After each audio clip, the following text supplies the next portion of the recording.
Sir, let me give you an example. Yes. Just from right now, the last question I asked you, just before asking the question, my heart was pounding. Yes.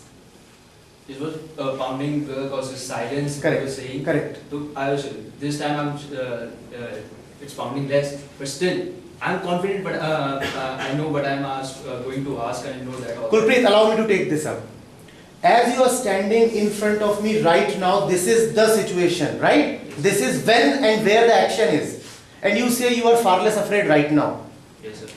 In the action, you are not afraid. In the moment of action, you are not afraid, but you are afraid before the action. Now, before the moment of action, is there any action? Before the moment of action, is there any action? But something else is there. What is there? Thinking. So what is fear? So what is fear?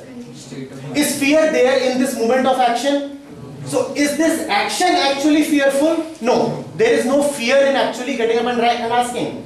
What is fear then? Remember, he was afraid before action when he was thinking about asking. Hence fear is a thought. Merely a thought. There is no substance to fear. When you are into it, who has the occasion to be afraid? Right now, are you afraid? Neither am I. There is this situation, there you are, here am I, and we are in contact, and there is something going on. There is no reason for fear. But then, that thought makes you afraid. And what's that thought all about? We'll go into it. What's that thought all about? Just keep standing. Would you be afraid? After all, when you say I'm asking a question, what are you doing? You are just speaking, correct? You are not dancing. You are not getting under the chair. You are not hopping about. When you say I'm asking a question, what is it that you are doing? You are just speaking. Merely speaking. That's the action, correct? Now, would you be afraid of speaking had all these people not been there? Would you be afraid of speaking, Kuldeep, had even I not been there? Assume you are alone in this room, nobody else is there. Would you be afraid of speaking in a solitary room, in a vacant room? Sir, I'll just ask one question. You can even sing and dance, and you don't bother. But right now, if you are told to sing and dance, that's too much to ask, correct? So what is the fear all about? We said fear is a thought. Now we are going deeper into that. Thought of what? Thought about whom? Others. Correct? Because had these others not been there, you would not have been afraid. Had you been speaking just in front of a mirror, who is afraid to speak in front of a mirror? Nobody. But everybody is afraid to speak on a podium in front of an audience. So is the fear of speaking or is the fear of the other? Is the fear really of speaking or is the fear of the other? The other.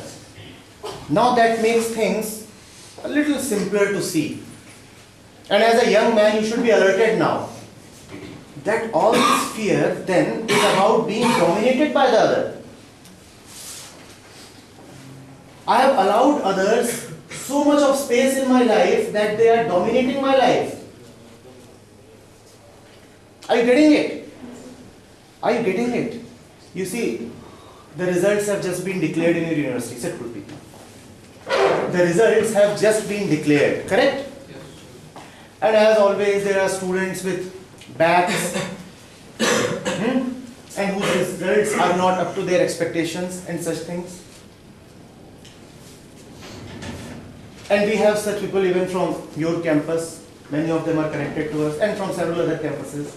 So they would come and say that we feel absolutely listless. There is no energy left. And we are so afraid. Then I asked them, tell me clearly, were you not to show this mark sheet to anybody if this mark sheet were to just go to a cupboard and stay there, never to be asked by parents, friends, employers, anybody, had that been the situation, would you still be nervous and afraid? If the situation is that you just take the mark sheet and dump it somewhere and nobody in the entire world is going to ask for it, not today, not tomorrow, never, would you still be afraid? No. You are afraid because you have to show this mark sheet to your parents, to your friends, and to an employer eventually. So what are you really afraid of? The mark sheet? Or that other to whom you have to show the mark sheet? Kulpreet, all fear is of the other. All fear is of the other. But we don't understand fear. We don't understand fear. When someone comes us and dominates us in a very obvious way, then we feel insulted, right? If someone comes and says, get up, walk out, do this, do that, follow my orders, you feel insulted and you will revolt and you will fight. But you do not understand how deeply scared you are of all these people who are not directly dominating you but indirectly dominating you. Any of you who is afraid of raising a question is actually afraid of your own friends, of your own batchmates. Now that's the tragedy of our life. Our friends scare us. Forget about enemies. Our friends scare us and we don't even know that. We don't even know that. Otherwise, is this room full of poisonous animals or something? And dangerous creatures? About to leap at you and hold your throat? Not really, right? But we are still afraid. And not only you. That's the story of each one of us.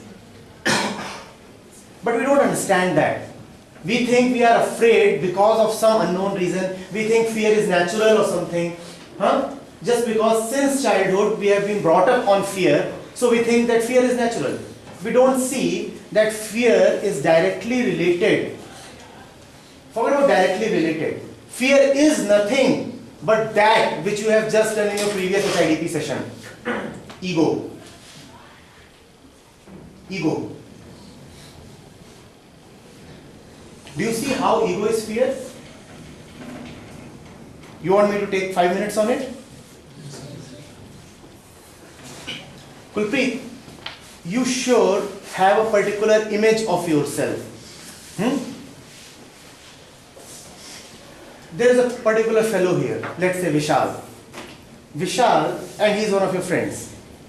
Vishal meets you in the morning and says, Kulpreet, looking cool. And how does that sentence change in Kulpreet's mind? Vishal has said Kulpreet is cool. And Kulpreet takes that as I am cool. Now Kulpreet's self-image is dependent on Vishal. Which means that now Kulpreet is going to be forever afraid of his own friend Vishal. Sounds strange, right? Tell me why. I'll tell you. If Vishal has the power to make Kulpreet feel good about himself, then he also has the power to make Kulpreet, the same fellow who says, Kulpreet, you are brilliant, can in the afternoon say that Kulpreet, you are stupid.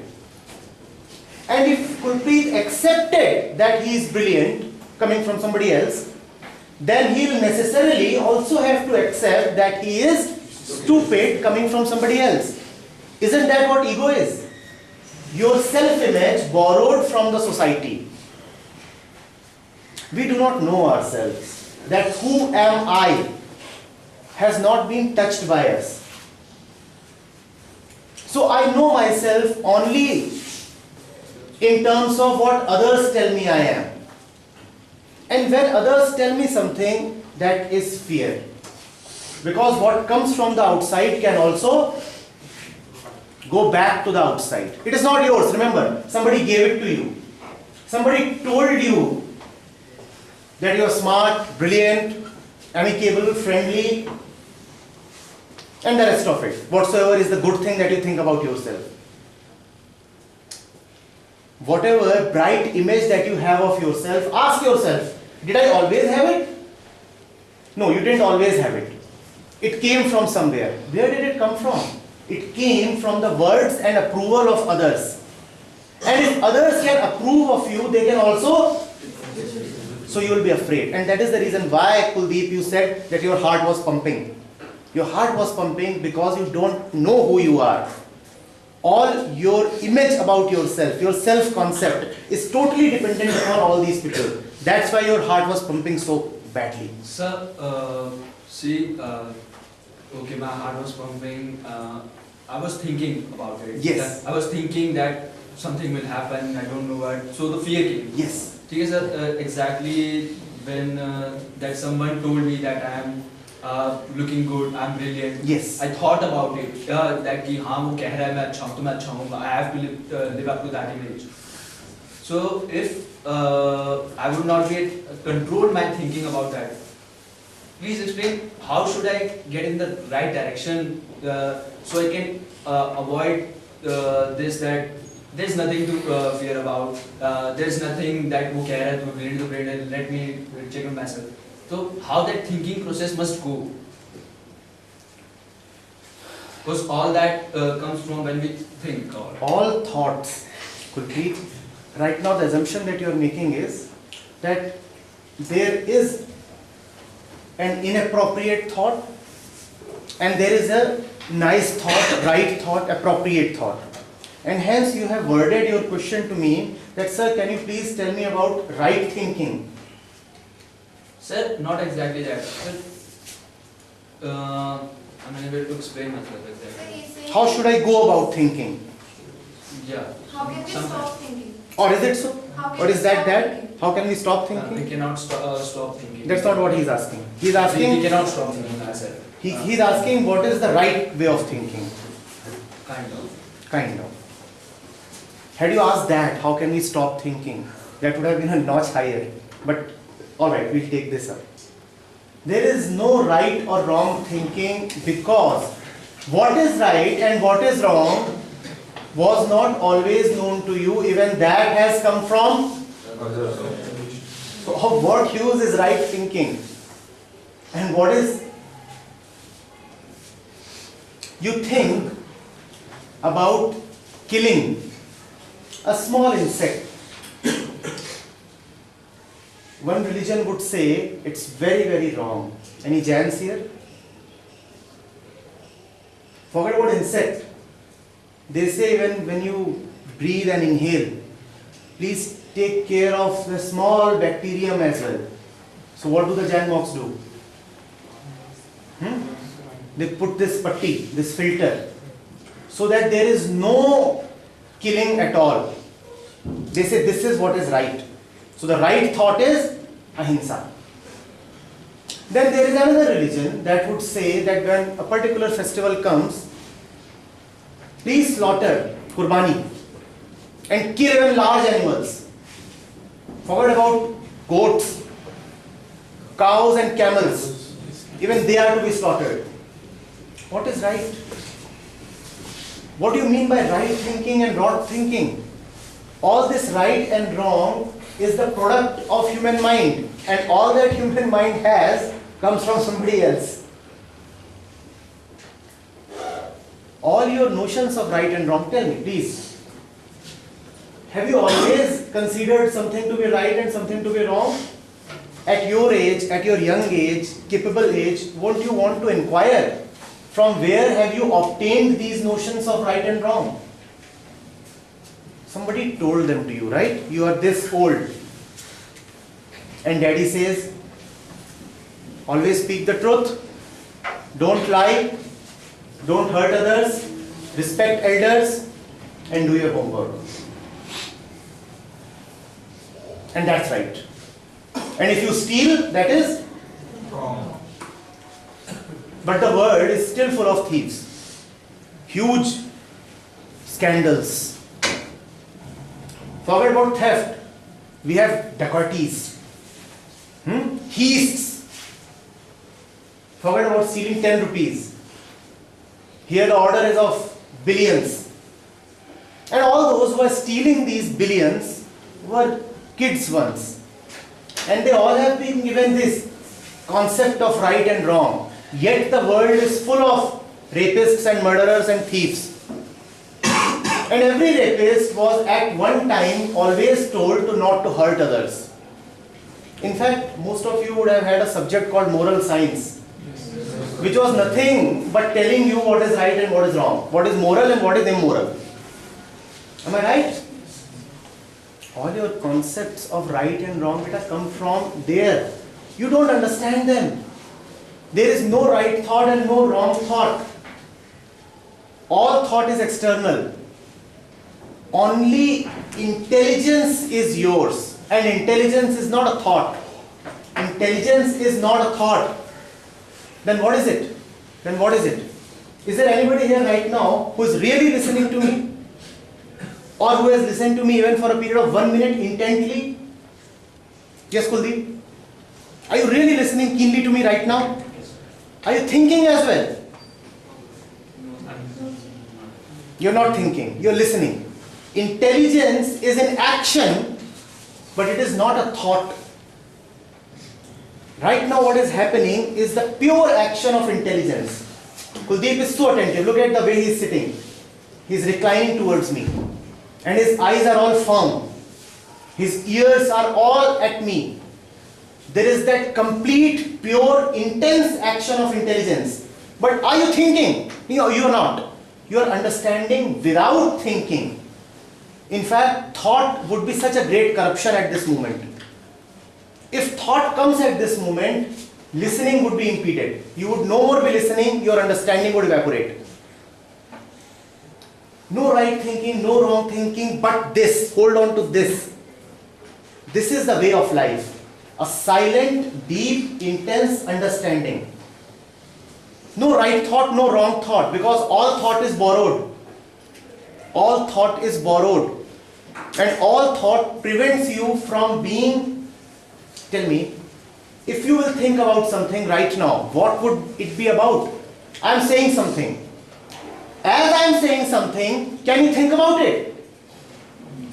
And if you start thinking about it, won't you miss the next word that I say? So what will thought do to you? That will take you away from this moment. Isn't that obvious? If you start thinking about what I am saying, you can no more listen to what I am saying.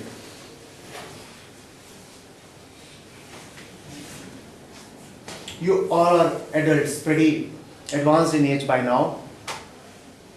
Love must have knocked on your life, surely.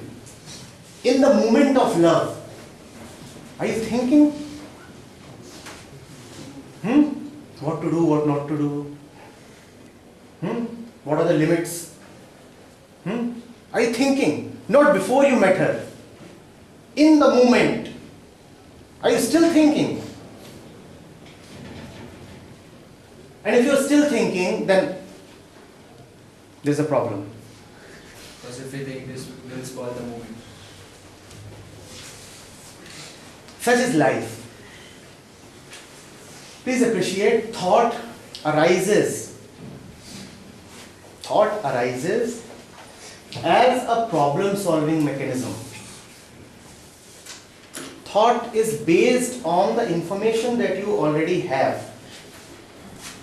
And thought can solve only that problem which is related to the past. Because thought can go into only that which is already there in your past. Sitting over here, please think that you are speaking Spanish. Please do that. Please think that you are speaking Spanish. Do that. Can you do that? You can't even think that you are speaking Spanish because Spanish is not there in your past. Now what I am saying, is it already there in your past? Yes. What I am saying, is it already there in your past? Has this moment already come to you before? Has Kuldeep asked this question several times before to me in this setting? This moment is new. In fact, every moment is new.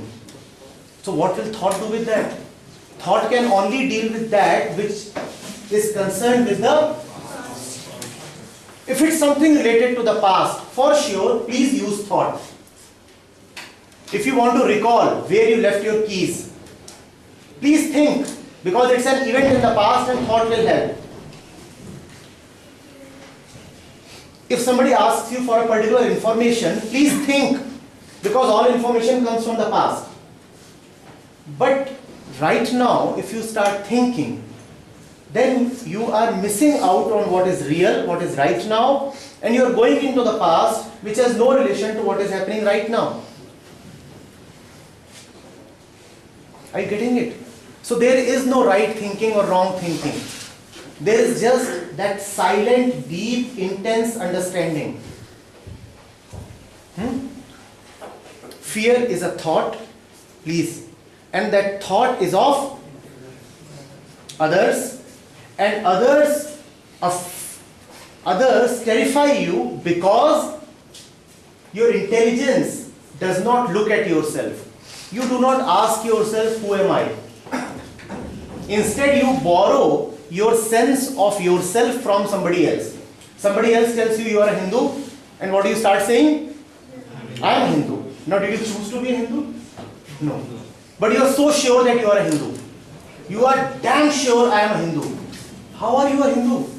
Because somebody else handed it over to you. Yeah? And you want to live like this? On things that have been handed over to you? If you will live on somebody else's notion of you, you will forever be afraid. And each one of us sitting over here is deeply afraid. That is our personal hell. Anybody here who is not afraid, who is not living in that personal hell? The objects of fear may vary, but there is nobody who is not afraid.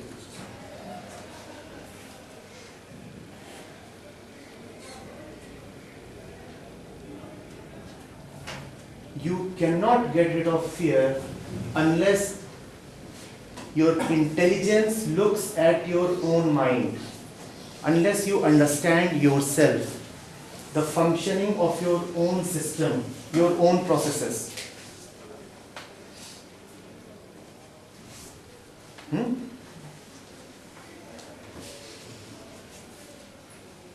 But that will be greatly resisted by your ego.